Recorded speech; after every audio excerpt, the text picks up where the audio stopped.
কোর্টের মধ্যে বসে শেষ মুহূর্তে ডিভোর্স পেপার ছিঁড়ে ফেলে সাক্ষ্যকে জড়িয়ে নিয়ে নিজের মনের কথা জানালো ঝিল। হ্যাঁ বন্ধুরা, ভোলে বাবা পার্কারের আগামী চমকে আমরা ঠিক এমনটাই দেখতে চলেছি।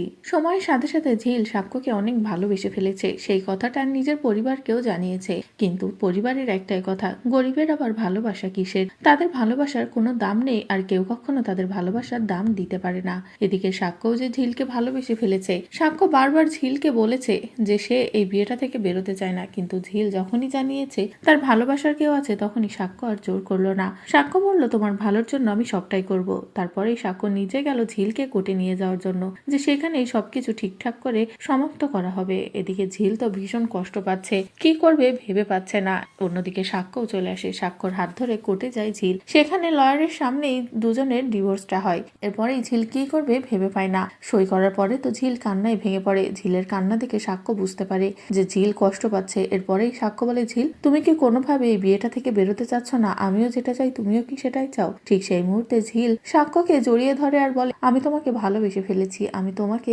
ছেড়ে থাকতে পারবো না। যে কথা শুনেই তো উকিল সাহেব হাসে আর ডিভোর্স পেপারটা ছিঁড়ে ফেলে আর বলে, আমি জানতাম তোমরা দুজন একে অপরকে ভালোবাসো, কেউ কাউকে ছেড়ে থাকতে পারবে না। তো বন্ধুরা, এবার যদি সত্যি এমনটা হয়, ডিভোর্স পেপার ছিঁড়ে ফেলে সাক্ষ্যকে নিজের মনের কথা জানিয়ে সাক্ষ্য ও ঝিল এক হয়, তাহলে সেটা দেখতে তোমাদের ঠিক কেমন লাগবে কমেন্ট করে জানাও। পরবর্তী আপডেট পেতে চ্যানেলটি সাবস্ক্রাইব করো।